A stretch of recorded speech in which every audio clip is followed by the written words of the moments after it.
Your position has been eliminated, nothing personal, just cost efficiency. That's what Eric, my new boss, said. Cold, straight to the point, no hesitation. Next to him, an HR rep was already opening a folder with my name on it. You know how it is, Jason. Business has changed. We need to move faster. She didn't say a word. Just pushed the paperwork toward me with rushed fingers like she couldn't wait to be done. My name is Jason. I'm 56. I started at this company when the main warehouse still ran on clipboards and landlines. My job was to keep everything connected: inventory, logistics, tracking, forecasting. I built most of the infrastructure that kept this system breathing for nearly 2 decades. I was never the guy giving speeches in meetings, but when something broke, guess who fixed it? That was me. Eric came in last year, early 30s. MBA framed on the office wall. Spouted buzzwords about efficiency and performance. I like data, not emotional stories, he said in his first all-hands meeting. He talked like every employee was just a number in a spreadsheet. And me? I was an expensive number. With what you earn, we can hire 2 junior analysts. He told me that day. HR didn't even look up. They said the new consulting firm would handle automation, that everything was already in transition. The company was confident in the new model. I didn't even get the chance to explain what actually held that system together. I signed, grabbed my mug and my worn-out jacket. No one from the board showed up. No thank you. No goodbyes from the office. Crossing the parking lot, I kept thinking about all the things I left running quietly. All the things no one knew were still depending on me. They have no idea what they just cut loose. Most people thought the company's system ran itself, that everything was fully automated. Push a button, and bam, you'd know exactly how much inventory was at each distribution center or what we'd run short on next week. Except it didn't work like that. The system looked automatic because I made it look that way. Behind the polished reports were patched connections, manual tweaks, and code written in the middle of the night. I was the only one who knew where each shortcut lived. I was the only one who ran the right commands at the right time to prevent failures no one even knew were coming. I did that for years, often without documenting everything. Not out of ego, no, but because no one ever asked. And every time I tried to bring up the technical side of things in meetings, I was told it was too much detail. Eric, of course, had no clue. To him, it was all part of the system, part of the business. That's when I realized something strange. The more efficient I made everything, the more invisible I became. The smoother things ran, the more it looked like my work didn't exist. And because of that, he thought he could replace me with spreadsheets and PowerPoint slides. But systems don't run themselves. They breathe even if no one notices. They need someone who can sense when something feels off, even when the report says everything's fine. They need someone who knows the smell of the operation, not just the numbers. So after I was let go, I simply stopped. I stopped covering the blind spots, stopped running the external scripts, stopped keeping the shortcuts alive, and most of all, I stopped updating the manual parameters that were quietly holding the whole thing together. I didn't shut anything down. I didn't sabotage a thing. I just let the system run on its own, the way they thought it always had, and I went home. In silence. I didn't tell anyone. Not my wife, not the old colleagues who still checked in from time to time. I just watched. I waited. Because deep down, I knew the efficiency they were counting on wasn't built to last. The first failure showed up exactly how I expected. Subtle. A number that didn't quite match. A chart that wavered. A deviation too small to trigger alarms, but just big enough to plant doubt. 3 weeks after I left, I got a text from a former colleague. Have you seen Arizona's inventory?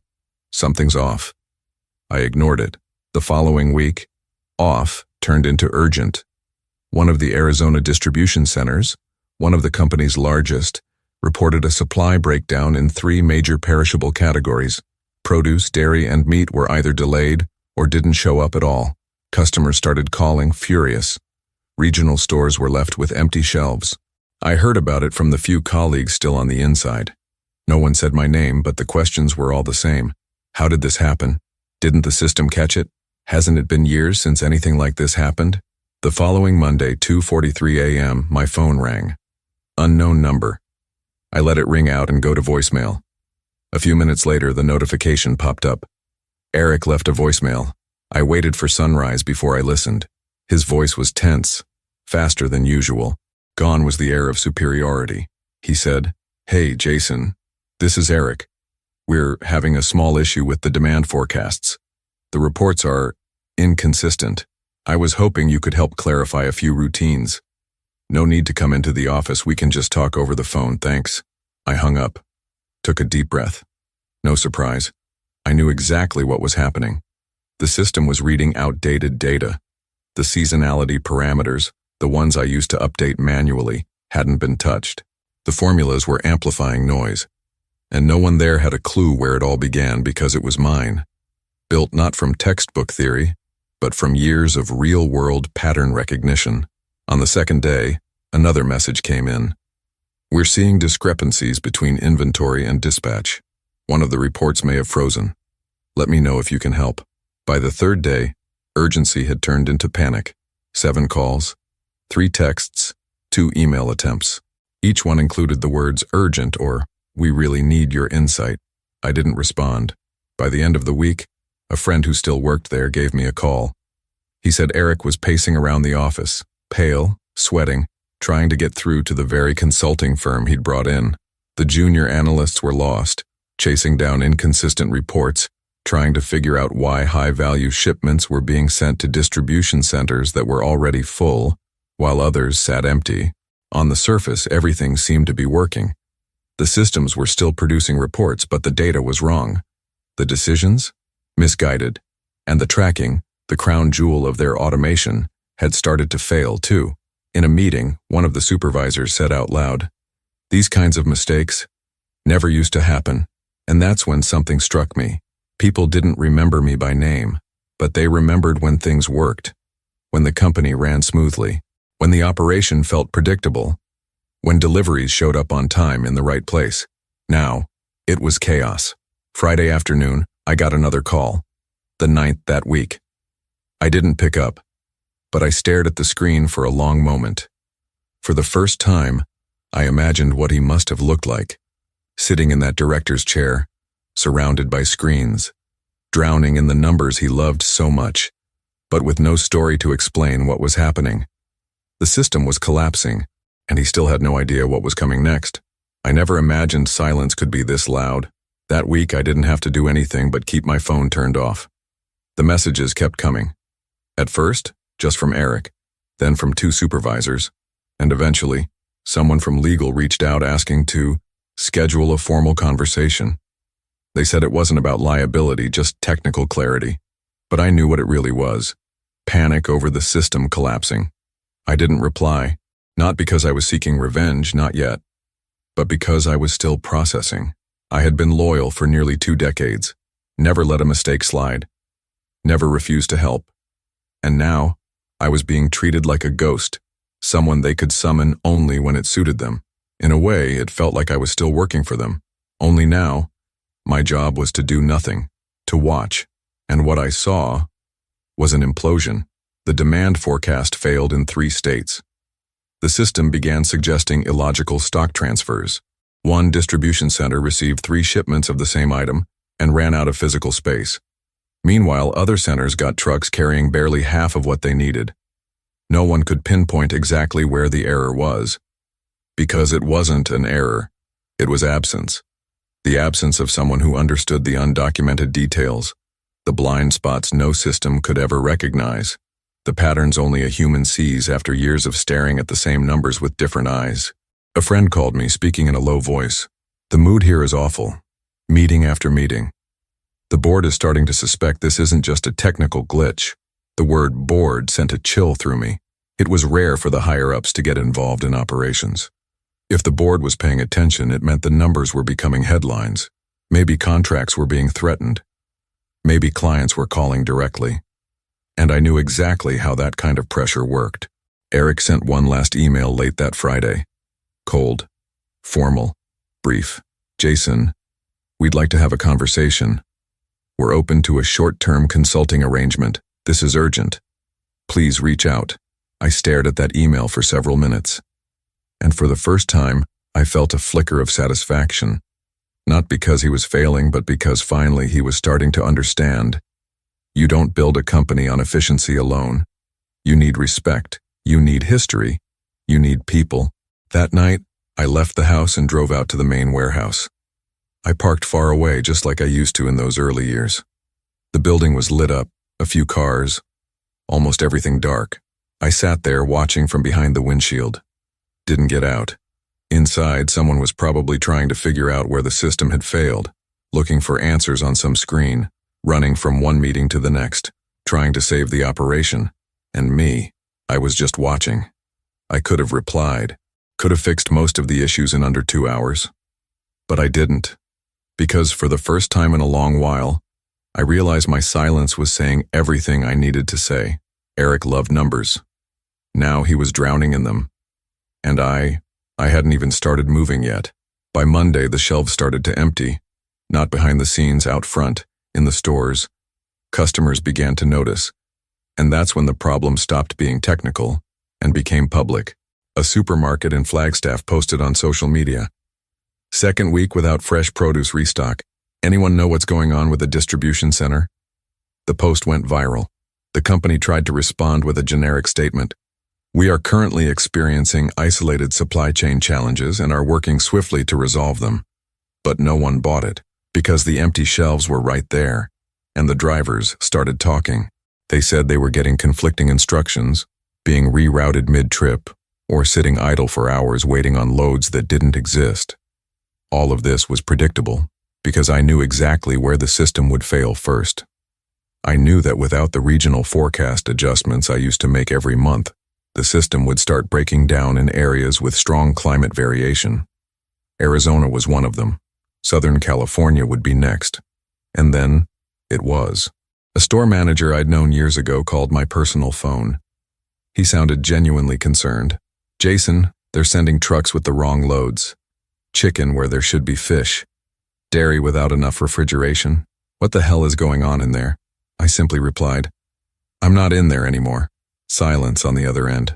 That week, over 15 deliveries had to be redone in a rush. The fleet tracking system, up until then one of the few things still working, started glitching. One truck showed up in 2 different states at the same time. It was a sync error, something I used to correct manually every month. Yes, manually. The consulting firm had no idea. The junior analysts, even less. Because the problem wasn't automation itself. It was the illusion that it was self-sustaining, that an operation this complex could run on its own, without someone behind the curtain, watching with human eyes. Former coworkers started messaging me, more personally this time. One of them, who I'd worked alongside for 10 years, wrote, Never thought I'd miss you this fast. Everything's falling apart. What did you do? I didn't reply, and not because I was hurt, but because, for the first time, it wasn't my responsibility to fix it.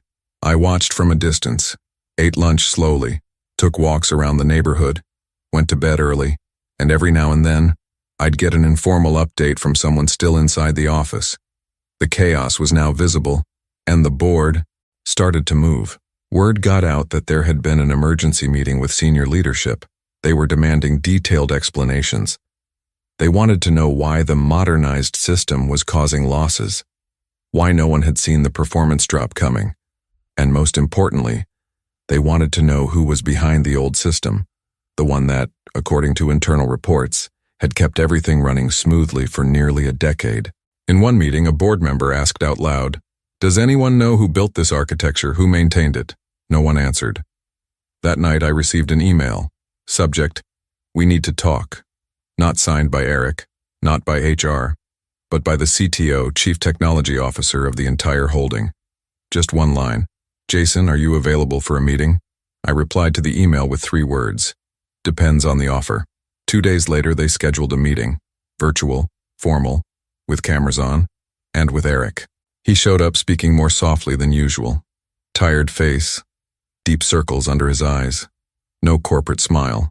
He was alone in the office, blinds half open, blazer draped over the back of his chair. The CTO led the conversation, said the company was facing unexpected technical dysfunctions following the system transition, said the consulting firm hadn't delivered as expected, and finally said they needed my expertise, at least to help identify critical failure points in the old infrastructure and reestablish operational integrity.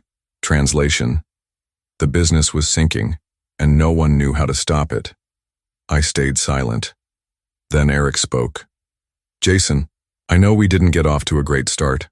I recognize things were rushed. We thought we could move forward with a different model. But anyway, I'm here to ask for your help, I answered calmly. You fired me saying my salary was too high, that you could replace me with 2 junior analysts. He didn't respond, just swallowed hard. And now you're calling me like I'm some emergency consultant, without even mentioning an apology. The CTO cut in, said they weren't there to debate past decisions but to solve a real present problem. Said the board was involved, and that the next steps would depend on my answer. So I spoke. I can help, but on my terms. Silence. I continued. I want a formal contract as a technical consultant. Nothing temporary. I want full control over system access. I want a clause guaranteeing autonomy, no interference from the current consulting firm. And I want to be paid 3 times what I was earning before. The CTO said they'd need a few hours to review with the board. Eric just nodded. I ended the call. 2 hours later, the new contract landed in my inbox. Every term accepted, full payment, no questions asked. The next morning I walked back into the office for the first time since they let me go. No one looked me directly in the eye. Some glanced away. Others gave a subtle nod, but no one smiled. It was as if a ghost had returned. I stepped into the meeting room. The CTO was waiting. Eric, too. We didn't exchange words. They had kept a local copy of the old infrastructure on an isolated server just in case.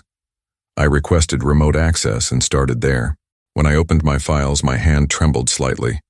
Not from nerves, but out of respect for everything that lived in that code. I began restoring the system with a routine they didn't even know existed. Ran validation scripts, fixed invisible logs. In 3 hours, the data was clean. In 5, the reports lined up. In 8, the distribution centers began to stabilize. At the end of the day, Eric came up to me, hesitant. Thanks for agreeing to come back. I gave him a slight nod. But this wasn't about coming back.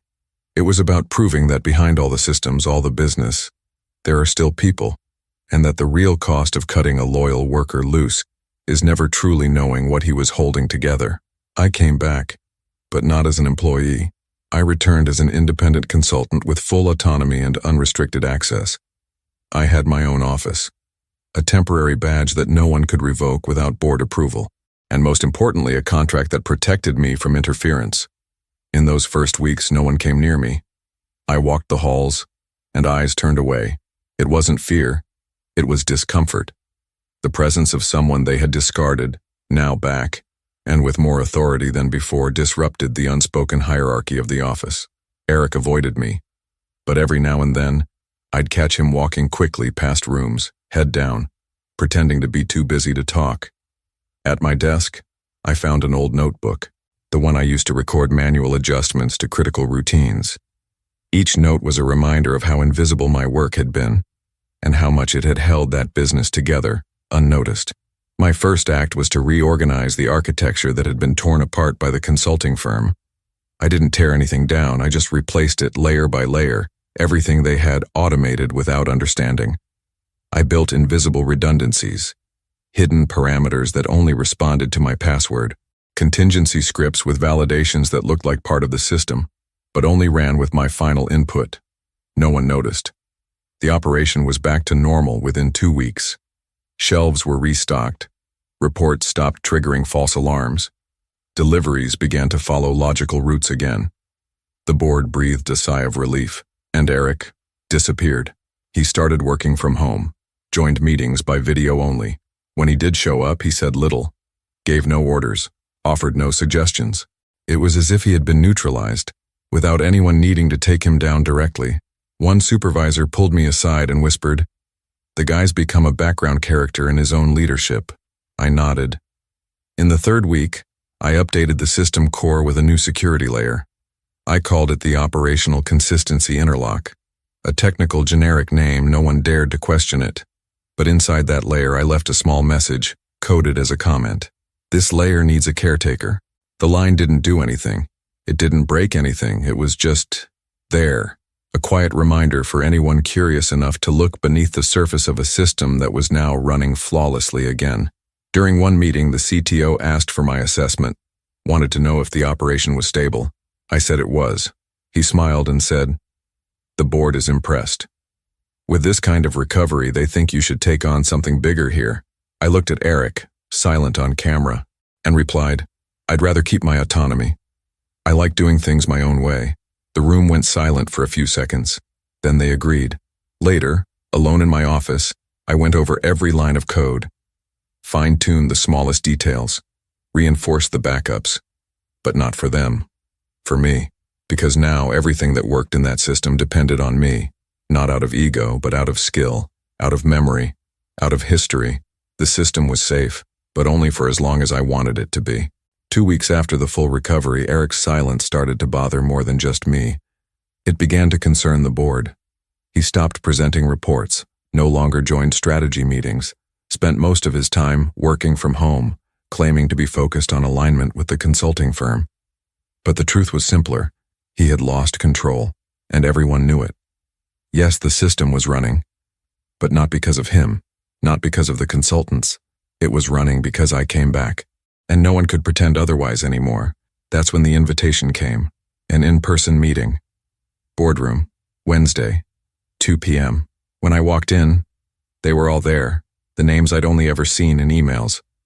The people who always seemed distant, who only surfaced when the business was truly bleeding.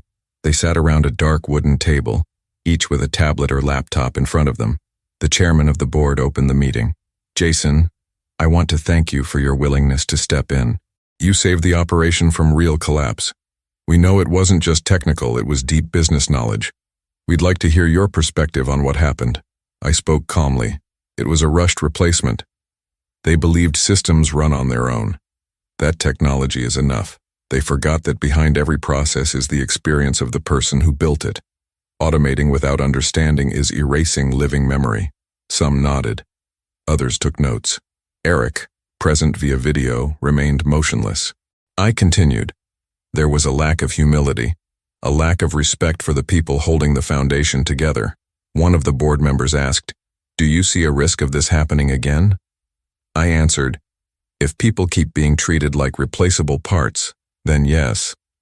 The chairman took a deep breath, then said, "The board is moving forward with a structural review. And one part of that is reassessing key positions in leadership. We need someone who understands how this operation truly works. Someone like you." Silence. I knew what was coming, but I let them say it. "We'd like you to take on the role of strategic advisor to the holding. Direct access to the board, technical veto power, a seat at the table for high-impact decisions. Eric's position is under review. This board can no longer tolerate leadership without accountability." I looked at the screen. Eric didn't flinch. Maybe he already knew. Maybe he was just waiting for it to end. My response was short. "No." The chairman furrowed his brow. "I prefer to keep my current role. I come in, fix things, and step out. No politics, no ego." They respected that, but they all knew, everyone knew, that in that moment, the power had shifted. Not officially. Not with a badge, but in essence, the real authority no longer belonged to the director. It belonged to the one who made the system breathe. To the one who understood the cycle, the rhythm, the details that save a company from collapse before anyone even sees it coming. On my way out, I passed 2 employees in the hallway. One of them looked at me and whispered, "Now they know." I just smiled. Back in my office, I sat in silence, turned on the monitor, and watched the stabilized dashboards, the green alerts, the corrected routes, everything running exactly as it should, because someone was taking care of it. Because someone finally was being heard. 2 weeks after the board meeting, I asked for some time, not to step away entirely, just to observe from a distance. I went back home, turned off notifications, and let the system run without my direct involvement for a few days. I wanted to see if they had learned, and to my surprise, they had. At least, the most important part. Respect. The reports remained consistent. The routines were stable. No one touched what I had implemented. No one tried to optimize anything. And most importantly, they started documenting, started asking questions, started treating the operation with the kind of care it always deserved. It was as if they had finally understood that it's not just about software or meetings, it's about knowledge built over time, about attention to detail, about workers who see what managers overlook, and who, when they vanish, leave behind a silence no one knows how to name. One day I drove out to the warehouse alone, parked in the same corner as always, walked slowly, came in through the side entrance like I used to when I wanted to avoid the main lobby. I walked the corridors in silence, the fluorescent lights, the hum of forklifts in the distance, the smell of cardboard and diesel all the same. But something felt different. A supervisor who had never noticed me before stopped me in the hallway. "You're Jason, right? Thanks for coming back." I just nodded. There was nothing left to say. I walked to the old technical control room. Some of the equipment I had installed with my own hands was still there. I ran my fingers along the edge of an old monitor. Outdated, ugly, but still working. In that moment, I didn't feel anger. I didn't even feel pride. I felt closure, the kind of closure that doesn't come with a retirement party or a bonus check, but with the quiet certainty that you did the right thing, that you held the business together when it was on the verge of collapse, that you left your mark even if it took them a while to realize it.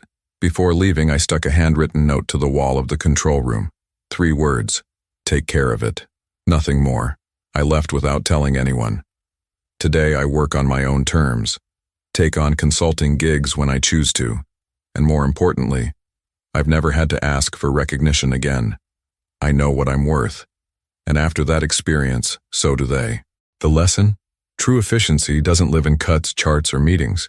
It lives in what no one sees, but keeps everything running. It lives in the workers who give more than they get, who move in silence, who hold the system up, even when the system insists on ignoring them. And you? Have you ever been treated as disposable until they had to face the chaos without you?